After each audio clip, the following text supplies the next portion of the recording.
menurutku momen berkesan itu tidak ditunggu, tapi kita yang menciptakannya sendiri. Di antara ribuan konten media sosial yang pernah kita konsumsi, pasti kita pernah menemukan jenis konten yang temanya itu meromantisasi hidup. Aku juga suka buat, jadi isinya tuh postingan kegiatan kita sehari-hari atau hal yang cenderung remeh, sederhana yang kita temukan, tapi kita menangkap dan menjalaninya itu dengan penuh pemaknaan, seolah kita adalah tokoh utama dalam sebuah film atau cerita. Dulu aku mempertanyakan, fenomena romanticize our life itu sekadar tren medsos atau bukan sih? Aku menemukan jawaban menarik yang relate dengan fenomena itu lewat buku ini.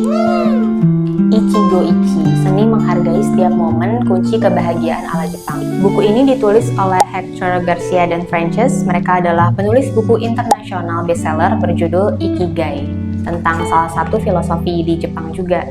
Ichigo Ichi dapat diterjemahkan menjadi once in a meeting or in this moment. Jadi maknanya itu satu kali. Kalau makna luasnya adalah setiap pertemuan, segala sesuatu yang kita alami merupakan pengalaman berharga yang unik dan tidak akan terulang lagi. Menurut yang aku baca, konsep unik ini diilhami dari perjamuan atau upacara minum teh di Jepang sekitar abad ke-16. Dalam konteksnya, tuan rumah yang menggelar perjamuan dan tamu undangan yang akan datang harus saling menghargai momen kebersamaan mereka. Karena walaupun besoknya mereka masih bertemu lagi, tapi perjamuannya terjadi di hari itu. Suasana, cuaca, segala sesuatunya, bahkan mood mereka pada saat itu nggak akan sama dengan momen berikutnya. Jadi sudah sewajarnya kita nikmati, appreciate the moment or details, karena hidup itu fana dan kita nggak tahu kapan akan berakhir. Yap, filosofi ini juga terkait dengan konsep kefanaan. Bahkan di dalam buku juga sempat disebut sebuah frasa Latin namanya memento mori, yang artinya itu ingat bahwa kamu akan mati. Dan memento mori ini memberi perspektif tentang hidup yang terbatas. Ini sejalan dengan filosofi Ichigo Ichi yang seolah mengingatkan kita, satu kali, kita hanya bisa hidup satu kali dan hanya hari ini. So, nikmati momennya. Nah, by the way, sampai di titik ini aku teringat istilah YOLO, You Only Live Once. Apakah ini sama dengan filosofi Ichigo Ichi? Setelah aku telusuri, pertama dari sisi sejarah ya, secara sederhana, Ichigo Ichi itu kan dari Jepang, filosofi Jepang. Sedangkan kalau YOLO itu konsep populer budaya barat. Kalau fokus Ichigo Ichi itu menikmati setiap momen dengan penuh kesadaran, ketenangan, dan sifatnya itu reflektif, YOLO cenderung diinterpretasikan negatif. Ada ya penelitiannya soal ini, nanti aku taruhin lah linknya. Oke, YOLO itu tentang menikmati hidup juga, tapi dia cenderung impulsif dan kelewat mengambil resiko. Beda sama Ichigo Ichi yang tadi menekankan pada kesadaran penuh dengan ketenangan dan sifatnya yang reflektif. Dia lebih ke menghargai setiap momen sih kalau Ichigo Ichi itu. Dan iya sih, aku tuh selama baca buku ini ya, walaupun ditekankan berkali-kali tentang menikmati setiap momen yang ada dalam hidup, tapi aku tidak menangkap kesan buruk gitu, nggak memunculkan pikiran tentang kita cuma hidup sekali, lantas kita bisa berbuat semaunya dan berbuat seenaknya. Nggak seperti itu. Ada istilah Jepang namanya mono no ume. Disebutkan juga di sini ya. Ini adalah istilah yang pertama kali diperkenalkan itu pada abad ke-18 oleh seorang cendekiawan Jepang untuk menggambarkan suasana hati orang Jepang secara umum. Jadi secara sederhana, ini tuh ekspresi kekaguman atau kesadaran kita akan sekeliling, seperti melihat bunga bermekaran, merasakan hangatnya sinar matahari gitu ya, atau bahkan ketika kita merayakan padatnya lalu lintas gitu. Jadi kita sadar akan sekeliling. Momen-momen ini pantas mendapatkan perhatian penuh.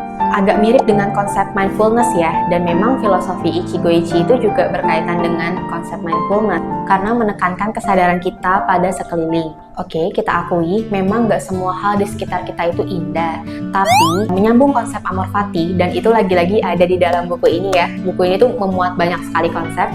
Jadi menyambung konsep amor fati, belajarlah untuk melihat keindahan dalam segala hal. Meyakini segala sesuatu itu ada alasannya dan nikmati aja kegembiraannya. Jadi guys, fokus Ichigo Ichi itu adalah masa kini. Apa yang kita punya sekarang, apa yang kita jalani sekarang. Dan berkaitan dengan tren romanticize our life yang digembar-gemborkan di media sosial, menurutku itu boleh banget. Karena hidup memang cuma satu kali, dan waktu nggak bisa diulang lagi, tapi memori bisa diputar kembali. Selama kita bisa merasakan kenikmatan sesederhana atau sesepele apapun, kenapa nggak kita rayakan dengan hati yang penuh? Toh, menurutku lagi ya, tren romanticize our life itu sangat membantu kita dalam mengcapture hal-hal kecil atau hal-hal simple di sekitar kita yang bisa jadi akan sangat kita rindukan di masa mendatang. Sering ya, misalnya ketika ada momen aku lagi makan, lagi jalan kemana gitu, aku pengen banget berlama-lama di setiap menitnya. Itu tuh sebagai bentuk syukur, happy, kagum, karena masih bisa merasakan semua itu di tengah hiruk pikuk, peluh dan penatnya tantangan yang kita hadapi sehari-hari. Ya namanya juga hidup, yang kelihatan perfect pun belum tentu semulus itu, tapi kita bisa tetap menikmatinya selama yang kita lakukan itu tidak merugikan orang lain tentunya, dan kita juga senang menjalaninya. Terus syukur-syukur juga bisa memberikan manfaat bagi orang lain maupun diri sendiri. Nah, buat teman-teman yang mungkin merasa sulit mengekspresikan diri atau merasa jarang antusias terhadap sesuatu, datar-datar aja, nggak ada momen yang menyentil gitu ya, mungkin teman-teman bisa coba baca buku ini, Ichigo Ichi. Karena bisa jadi bukan hidup kita yang nggak menyenangkan ya, tapi mungkin kita yang kurang tahu cara untuk mengapresiasinya. Menurutku momen berkesan itu tidak ditunggu, tapi kita yang menciptakannya sendiri. Salah satu caranya bisa dengan membagikan momen-momen sederhana yang kita jalani sehari-hari di media sosial. Tapi nggak ada keharusan untuk membagikannya ya di media sosial. Aku cuma menyangkut pautkan antara filosofi Ichigo Ichi ini dengan fenomena romanticize our life yang sering kita temukan di medsos itu. Oke, sepertinya aku sudah mengatakan semua yang ingin aku katakan kepada teman-teman diambil dari buku ini. Kalian bisa coba cari aja kalau mau baca fullnya. Ini diterbitkan oleh penerbit Rini Book ya. Aku open untuk discuss, kalian bisa tanya-tanya tentang bukunya juga ke aku. Sampai bertemu di video selanjutnya.